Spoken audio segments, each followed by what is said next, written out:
गाडी लावा आणि गाडी जवळचा संदेश दिला जात आहे. शिक्षणाची गंगा घरोघरी पोहोचवण्याचा संदेश दिला जात आहे. देशी बचावचा संदेश दिला जात आहे. स्वच्छतेचा संदेश दिला जात आहे.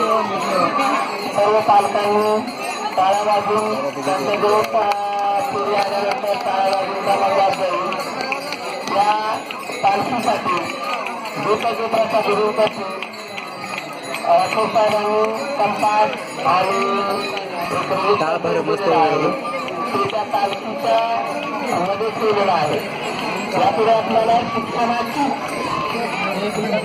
पूजा करायची आहे. शिक्षण ही अंतिम ध्येय शिकलेला माणूस जगण्यामध्ये सक्षम केले असतो. वैचारिक वसाहतीचा त्याला मिळालेला असतो. आणि शिक्षण हे डॉक्टर बाबासाहेब आंबेडकरांनी सांगितलेलं आहे की शिक्षण हे अर्थांचे दूध आहे आणि ते पिलेला माणूस गिरण्याशिवाय राहणार नाही.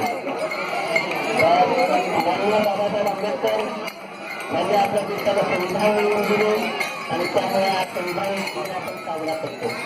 त्या पालखीला मी माझ्यातर्फे 55 रुपयाच्या पालखीचे पीठ आहे.